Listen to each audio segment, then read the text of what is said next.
उत्तर प्रदेश के दो प्रमुख विपक्षी दल समाजवादी पार्टी और बहुजन समाज पार्टी, और दोनों एक दूसरे पर आरोप लगा रहे हैं कि भाई आप भाजपा के साथ सांठगांठ कर रहे हैं या आप भाजपा के साथ आंतरिक समझौते में हैं। समाजवादी पार्टी ये आरोप बसपा पर लगा रही है और बसपा ये आरोप सपा पर लगा रही है।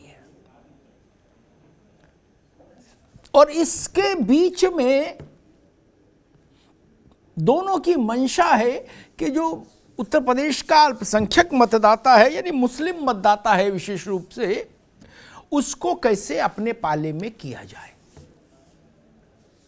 और उसका प्रतीक, उसका सिंबल बना दिया गया आजम खान को, रामपुर वाले आजम खान साहब।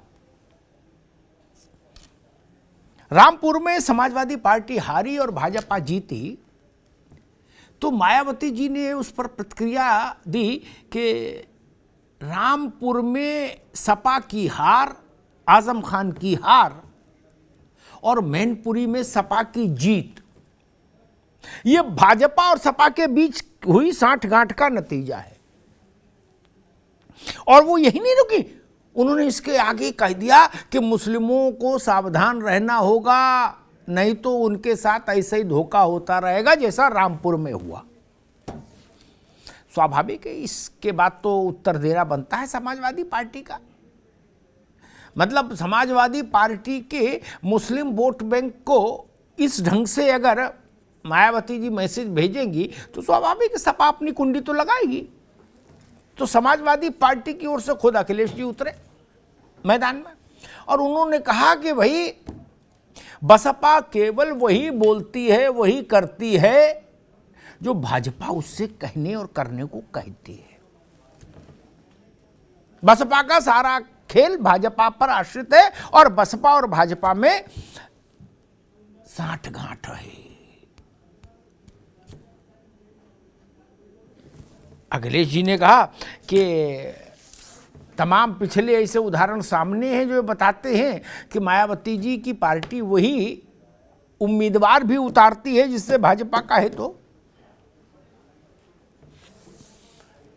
और मायावती जी के लिए ये वचन कहने के बाद उन्होंने इस पर भी जम के सफाई दी कि रामपुर में समाजवादी पार्टी खूब लड़ी,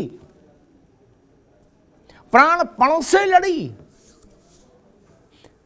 उसने सब कुछ झोंक दिया। अब क्या करे, वहां तो चुनाव आयोग ने ही गुड़ गोबर कर दिया, पुलिस ने चुनाव को प्रभावित किया, इसलिए समाजवादी पार्टी हार गई, इसलिए आजम खान साहब हार गए। ये समाजवादी पार्टी का तर्क है। मायावती जी कहती हैं कि सारा गुस्सा पुलिस का, प्रशासन का, शासन का, चुनाव आयोग का रामपुर में ही था, मैनपुरी में सब फ्री था और खतौली में सब फ्री अच्छा था। मायावती उस दुखती नस पर हाथ रख रही हैं। वो कह रही कि भाई जब एक ही सरकार उत्तर प्रदेश में, तो एक ही सी पुलिस और एक ही चुनाव आयोग, तो अगर वो रामपुर में अत्याचार कर रहा था तो खतौली और मैनपुरी में क्यों नहीं किया? और यही माम पर पेंच फंस गया और इन सब के बीच में है आजम खान साहब। आप जानते हो आजम खान साहब का तो विवादों से बड़ा पुराना रिश्ता है। जहां विवाद वहां आजम खान, और जहां आजम खान वहां विवाद। बिना विवाद वो नहीं रह सकते और विवाद भी उनके बिना नहीं रह सकते।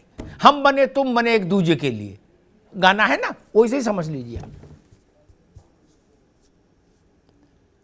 और मजे की बात ये कि आजम खान साहब के जितने भी शागिर्द पिछले एक दो महीने में उनको छोड़ के गए, उन सबों ने ये भी बाहर जाके ललकार दिया कि भाई हम लोग तो अखिलेश यादव को इसलिए घेर रहे थे जब आजम खान जेल में थे, क्योंकि ऐसा मैसेज खान साहब की तरफ से आया था कि अखिलेश यादव को घेरो, दबाव में लो। अब ये और रायता फैल गया। क्या चचा ही चाहते थे कि भतीजे को दबाव में लेके रखा जाए? तब फिर अखिलेश यादव रामपुर में जी जान क्यों लगाएं? बहुत सारे सवाल, बहुत सारे पेच, बहुत सारा उलझाव। और मायावती जी ने खतौली का भी जिक्र किया है। वो क्यों? उन्होंने ये क्यों कहा? खतौली में भाजपा की हार को लेके भी बहुत चर्चा है। इसको भी डिकोड करेंगे जरा कि मायावती ऐसा क्यों कह रही हैं, आखिर खतौली में इशू क्या है, उसको भी जरा बताएंगे। रामपुर मैनपुरी तो समझ में आता, खतौली में भाजपा की हार की को लेके बड़ी चर्चाएं हैं, मायावती ने ऐसा क्यों बोला, इसको भी समझना पड़ेगा। मैं बात शुरू करूंगा गौतम राणा साहब से। गौतम राणा साहब, बड़ा आप बताइए, आम जो सामान्य आदमी है वो क्या करे? बसपा वाले कह रहे भाजपा और सपा की साठगांठ, ठीक, सपा कह रही भाजपा और बसपा की साठगांठ। अब किसकी गांठ है किसकी साठ है, क्या समझा जाए?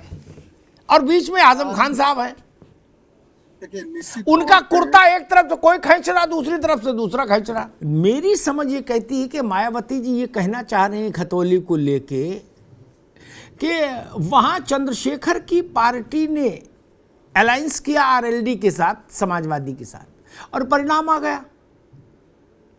अब वही घर मायावती जी का है, इलाका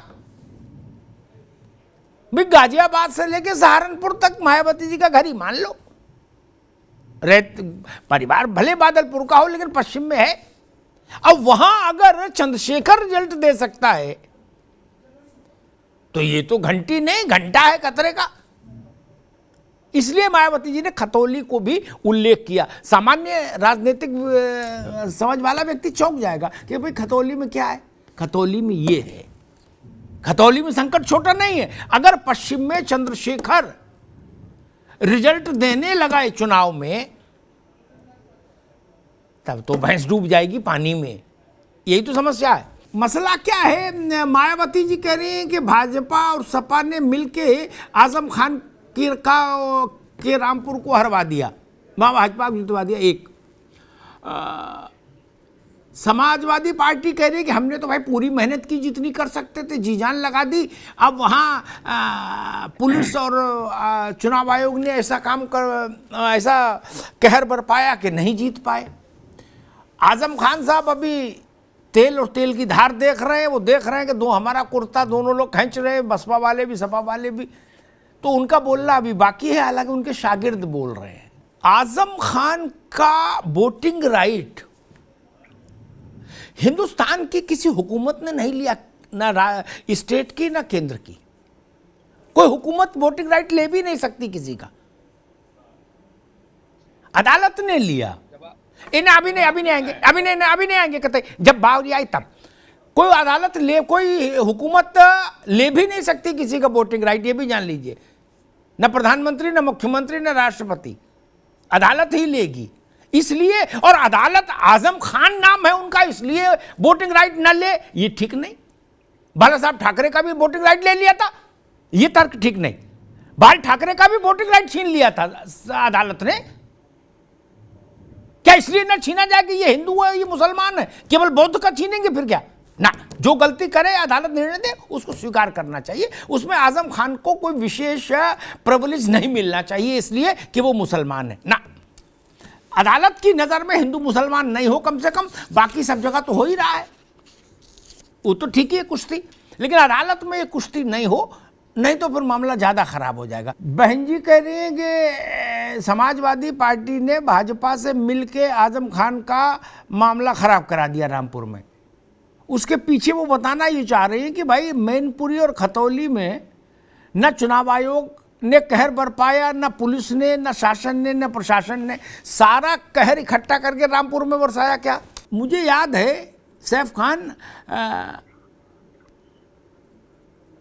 आजम खान साहब को लेके जो इस वक्त वो है, मायावती जी ने वो दिखाया है एक अपनापा। ऐसे ही अपनापा उन्होंने एक दौर में शिवपाल यादव के लिए भी दिखाया था। तो मंच से कहा था कि इसने अपने भाई के लिए पूरा जीवन दे दिया और इसके साथ नाइंसाफी हुई। क्या उत्तर प्रदेश में मुस्लिम वोट को अपने पाले में खींचने के लिए ये भाजपा का इस्तेमाल हो रहा है कि भाई सपा कह रही बसपा भाजपा की गोद में बैठी, बसपा कह रही सपा बैठी। अब बड़ी डिमांड है। आप तो बिल्कुल भाजपा की स्थिति क्या कहे बताइए। ऐसी हो गई कि बसपा और सपा दोनों प्रमुख विपक्षी दल उत्तर प्रदेश के एक दूसरे पर आरोप लगा रहे हैं कि भाजपा से साठगांठ है। अब आप ही बता दो किसी से साठगांठ है कि नहीं है, और है तो किससे है, या भविष्य में किसी से साठगांठ होने की कोई उम्मीद, या टोटल मामला गड़बड़ है, ये फर्जी है। समाजवादी पार्टी की एक तो जो सैफ खान ने सवाल पूछा उसका आप उत्तर दीजिएगा, जनता भी जानना चाहेगी कि आपके करीब 43-44 स्टार कैंपेनर थे लिस्ट में, उनमें से कोई क्यों नहीं गया जो वो पूछ रहे थे सैफ खान। और स्टार कैंपेनर के अलावा भी जो धनी मानी बड़े नेता हैं वो लोग भी नहीं गए प्रदेश भर से, जो युवा हैं और बाकी लोग हैं जो वहाँ जाते तो कुछ माहौल बनता, ऐसा वो कह रहे हैं। लेकिन समाजवादी पार्टी की एक पोस्चरिंग रही और उसने लिखित पत्र में भी इस बात को कहा कि 14 से लेके और 22 तक जो हमारी लगातार हार हुई उसके पीछे मायावती जी हैं, क्योंकि मायावती जी की पार्टी ने बीजेपी से सुपारी ले ली है हमको हराने की। अगर क्या समाजवादी पार्टी ऐसा मानती है कि मायावती बीजेपी समाजवादी पार्टी को हरा सकती है, वो इतनी सक्षम है, और अगर हाँ तो फिर मैनपुरी कैसे जीते और खतौली कैसे जीते? एक मसला ये भी होता है, आप कितने भी बड़े नेता हो, लेकिन वोट का गणित आपको प्रमाणित करना ही होता है। आजम खान साहब का परिवार जिस बूथ पर रामपुर सदर में वोट डालता है उस बूथ पर समाजवादी पार्टी नहीं जीत पाई। अब उसका क्या ठीकरा किसके से वोट फूटेगा? भाई अपने घर का बूथ तो आदमी संभाल ही लेता है, कुछ भी स्थिति बने। मसला भाई गंभीर हो गया। दानिश कुरैशी कह रहे हैं कि अगर अखिलेश यादव का मताधिकार रद्द हो गया होता तो क्या समाजवादी पार्टी इतना ही कूलली रिस्पॉन्ड करती जैसा आजम खान के मामले में कर रही? देव साहब, बड़ा तीखा आरोप है, मामला बड़ा पेचीदा हो गया, बड़ा रोचक हो गया। अब मैं ये नहीं समझ पा रहा, भाई मान लीजिए मायावती जी अपना गांव नहीं जीत पाए तो फिर बाकी तर्क एक किनारे हो जाते। आजम खान साहब जब अपना या अखिलेश जी अपना घर नहीं जीत पाए बूथ तो फिर बात खत्म हो जाती है। या कोई भी बड़ा भाजपा का नेता, आजम खान साहब का परिवार पिछले आधे सदी से जिस बूथ पर वोट करता है उस बूथ पर समाजवादी पार्टी की झंडा नहीं फहर पाया, नहीं जीत पाई, तब बताइए क्या करें? ऐसा लोग बता रहे। क्या समाजवादी पार्टी रामपुर में चुनाव को रद्द करने की मांग को लेके जन आंदोलन करेगी, सड़क पर उतरेगी, सुप्रीम कोर्ट जाएगी? क्या करेगा? ये तो बड़ी बात कह दी और नई बात कह दी। जनवरी में राहुल गांधी यूपी में होंगे। आपको ये बात समझ आ रही है कि आजम खान ऐसा कर सकते हैं कि वो राहुल गांधी की यात्रा में शामिल हो जाएं, कहें भाई ये ले अपनी लकुट कमरिया, बहुत ही नाच नचायो, रखो साइकिल, अब हम चले। वो कह रहे कि कांग्रेस ने गुजरात में भाजपा को सत्ता सौंप दी थाली में रख के। हम तो अभी तक ये सुन रहे थे कि आम आदमी पार्टी ने डिवीजन कराया, उसके चलते मामला ठीक ज्यादा और अच्छा हुआ। क्या आपको लगता है आजम खान साहब उम्र के इस चौथे चरण में, चौथेपन में समाजवादी पार्टी से रुखसती करने का फैसला कर सकते हैं? अच्छा, अभी तक उन्होंने जितना जो कुछ रसूख रुतबा रुबाब पाया वो भी शायद इसीलिए पाया क्या, क्योंकि अगर जन्म जाति मुसलमान के नाते हुई तो अभी तक जो जलवा जलाल उन्होंने भोगा वो भी इसीलिए भोगा कि वो मुसलमान थे।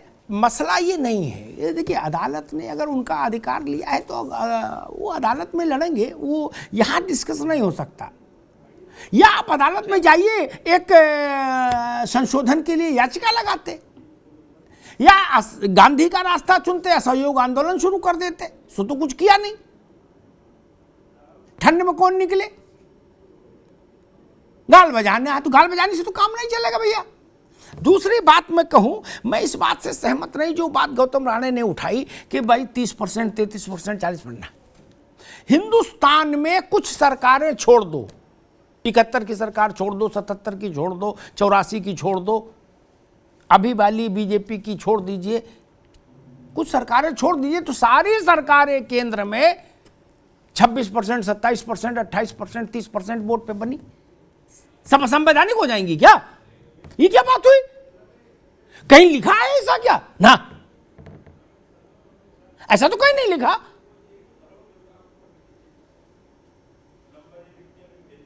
ऐसा कहीं नहीं लिखा भाई। ये क्या मतलब, आजम खान जीते तो चुनाव अच्छा, आजम खान हार गए तो चुनाव खराब? ये ठीक नहीं। आजम खान को 10 बार वहां जिताया ना, और इस बात का जवाब किसी ने नहीं दिया। हम करें सारी जगह जुल्म जाती हो गई, बूथ पे आपके गली बूथ में कैसे हो गई जुल्म जाती? और अगर वहां भी जुल्म जाती हो गई, अगर सैफ खान के घर के बाहर भी सैफ खान अब वोट नहीं डलवा सकते तो उनको राजनीति छोड़ के कोई दूसरा काम तुरंत ज्वाइन कर लेना चाहिए। काम ढूंढने में दिक्कत हो हमें टेलीफोन करें, हम बता देंगे, लेकिन नेता मत बनो फिर ना। 50 साल आप उस इलाके के बादशाह रहे, आप अपने बूथ पे वोट नहीं डलवा पाए, ये कह रहे हैं जुल्म जाती हो गई। कैसी बात कर रहे हो? कोई तर्क तो दो। और ये बात कैसे गले में भाई, मायावती के अपने मोटिव हो सकते हैं, वो भी राजनीतिक पार्टी चला रहे, कोई सदावर्त तो बांट नहीं रहे पार्टी। लेकिन ना खतौली में जुल्म जाती, जुल्म गारत, आजम खान साहब के शब्दावली में कहें ऐसे कठिन कठिन शब्द कि कोई खबर नहीं आई। मैनपुरी में टोकन रिप्रेजेंटेशन जो होता है आरोप लगाने वाला, उसके अलावा कहीं कोई झंझट नहीं, कहीं कोई क्लैश नहीं। पूरा चुनाव हो गया, कहीं पत्थर चला नहीं, कहीं डंडा चला नहीं, कहीं लोग आपस में भिड़े नहीं, कहीं पुलिस पब्लिक में मुठभेड़ हुई नहीं। इतना वोट पड़ा मैनपुरी में कैसे? वहां क्या अमेरिका का चुनाव आयोग वोट करा रहा था? नहीं ना, यही चुनाव आयोग करा रहा था ना, यही अधिकारी थे ना, यही उत्तर प्रदेश पुलिस थी। और अब तो बूथ पर पैरामिलिट्री फोर्स होती है भैया, पुलिस नहीं होती थाने की। ये बात आप लोगों को बताने की जरूरत है क्या? हां, इस बात से मैं सहमत हूं। और आजम खान जब बाहर निकले थे, इस बात को अशोक देव की पार्टी को स्वीकार करना होगा। तो उन्होंने कहा था, उनसे पूछा गया कि भाई मुलायम सिंह जी नहीं आए आपको देखने, तब मुलायम सिंह जी थे, तो उन्होंने कहा बड़े नेता हैं, हो सकता है मेरे जैसे छोटे आदमी का टेलीफोन नंबर उनके पास ना हो। ये आजम खान की शैली है, वो ऐसे बोलते हैं तंज करते हुए। है उन्होंने ही बाद में इस बात को भी आया कि भाई गायत्री जब जेल गया, गायत्री प्रजापति, तो नेताजी उससे मिलने गए। आजम खान को ये गिला रहा कि हमसे मिलने नहीं आए। अभी कुछ है आंतरिक समस्याएं, मुकदमे लगे। सैफ खान साहब भी बड़ी बातें कर रहे थे कि आजम खान साहब के ऊपर बताओ बकरी चोरी, मुर्गी चोरी। ठीक है, मुर्गी बकरी वो खाना चाहेंगे तो वैसे ही आदमी दे जाएगा गिफ्ट, चोरी काहे को करेंगे। लेकिन मसला ये नहीं, सैफ खान को पता होना चाहिए 75 में जयप्रकाश बाबू जैसे बुजुर्ग जिनके शरीर में कतई मतलब ऐसा कृषकाय देह थी लोकनायक की, उनको बता दिया कि जब ये खंबे पे चढ़ के तार काट रहे थे, सरकारी प्रॉपर्टी को नुकसान कर रहे थे। ये तो काम करती है पुलिस, ठीक है। इसे निपटने का दो ही रास्ता, ये तो 77 जैसी क्रांति करिए और नहीं तो अदालत के भरोसे रहिए। मैं इस बात से बहुत प्रभावित नहीं होता कि मुकदमा कौन सा लिख दिया गया, लेकिन मुझे आप बताइए अगर आदमी बिल्कुल पाक साफ है तो कितने मुकदमे कितने समय तक टिकेंगे। एक उदाहरण देता हूं, शायद याद हो किसी को, गौतम राणे को शायद याद होना चाहिए। मुलायम सिंह जी चीफ मिनिस्टर थे, अशोक यादव नाम का एक नेता था, उसने कहा कि मुलायम सिंह के खिलाफ चुनाव लड़ेंगे। ओपी सिंह जी, अशोक यादव के खिलाफ 15 दिन में, अशोक जी आप भी सुन लो, अशोक देव जी, 60-70 मुकदमे ठोक दिए उत्तर प्रदेश पुलिस ने। कितने? 60-70 हैं, चोरी छिनैती साक्षात्कार सबके। ठीक, वो हाई कोर्ट गया अशोक यादव, उसने कहा हुजूर आज से पहले, जब जिस दिन मैंने घोषणा की चुनाव लड़ूंगा उससे पहले मेरे ऊपर कोई मुकदमा नहीं, अब इतने हो गए, हाई कोर्ट ने सारी एफआईआर क्वेश की और उसको सिक्योरिटी का आदेश दे दिया, बोला जेट सिक्योरिटी भी दो इसको। अशोक देव जी, क्या बिगाड़ लिया था सरकार ने? क्या आप सोचते हो दरोगा अंतिम है? क्या मुकदमा लिख देगा किसी के खिलाफ कि इनने चिड़िया चोरी कर ली, इनने मुर्गी चोरी कर ली और जेल हो जाएगी, फांसी हो जाएगी? नहीं ना, वो रास्ता दूसरा है। लेकिन हां, पॉलिटिकल लड़ाई तो साहस से होती है। कांग्रेस ने जिस दिन से साहस छोड़ा, अब साहस वाली पार्टी नहीं है, यात्रा कर सकती है लेकिन साहस तो नहीं है ना। जिस दिन से साहस छोड़ा कांग्रेस छोटी होती चली गई। साहस तो चाहिए, लड़ना होगा। लड़ सकते हैं तो ठीक है, नहीं लड़ सकते तो ठीक है, जाना होगा। आम आदमी पार्टी और भाजपा में लड़ाई चल रही है ना, तो दोनों बढ़ रहे हैं। क्या कांग्रेस की किसी से लड़ाई नहीं, कांग्रेस घटती जा रही है क्योंकि कांग्रेस का आदमी संघर्ष ही नहीं कर रहा। वही बात मैं समाजवादी पार्टी के लिए भी कहूंगा। मसला ये नहीं कि मैनपुरी खतौली, मसला ये है कि आजम खान एक समाज के एक बड़े वर्ग का रिप्रेजेंटेशन करते हैं। ऐसा कोई माने ना माने, सपा तो मानती ही है, तभी इतने वर्ष तक वो इतने बड़े नेता रहे। तो अगर आजम खान अपने को आइसोलेटेड महसूस करेंगे, दूसरे उनको जाल फेंक रहे हैं, उससे ज़्यादा बड़ी बात ये होगी कि आजम खान खुद क्या महसूस कर रहे हैं। उस दिन का इंतजार करिए अगर आजम खान आके कुछ बोल दिए, क्योंकि बोलने में आप जानते हो अशोक देव जी, आजम खान साहब बॉलीवुड के बड़े बड़े स्क्रिप्ट राइटर्स को फेल कर देते हैं, है ना। ऐसे ऐसे शब्दों का चयन करते हैं क्या कि लगेगा हा। तो उस समय को देखना होगा कि आजम खान क्या लाइन लेंथ लेते हैं। और हां, बसपा और सपा में मैनपुरी बसपा की चिंता का कारण नहीं, किसी पार्टी की चिंता का कारण नहीं, क्योंकि मैनपुरी एक विशेष परिस्थिति में चुनाव हुआ। खतौली भाजपा के लिए भी चिंता का कारण बना और बहनजी के लिए भी चिंता का कारण बना, और रामपुर समाजवादी पार्टी के लिए चिंता का कारण होना चाहिए। आजादी के बाद से पहली बार वहां सदर विधानसभा से भाजपा का आदमी जीत कर आया है और पहली बार मेजॉरिटी सेक्शन का आदमी जीत के आया। ये छोटी बात है क्या? 42 साल विधायक रहे आजम खान साहब। वहां की जीत समाजवादी पार्टी के माथे पर शिकन लाने वाली होनी ही चाहिए, वहां जो भाजपा की जीत है। वैसे ही मैंने पहले दिन 8 तारीख को ही कहा था कि खतौली का संदेश भाजपा को पढ़ना होगा और रामपुर का संदेश समाजवादी पार्टी को पढ़ना होगा। मैनपुरी का चुनाव नेताजी को श्रद्धांजलि है।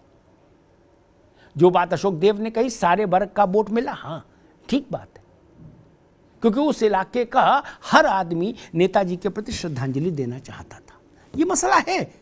लेकिन रामपुर और खतौली, इन दोनों की इबारतों को पढ़ना होगा सपा को और भाजपा को। धन्यवाद।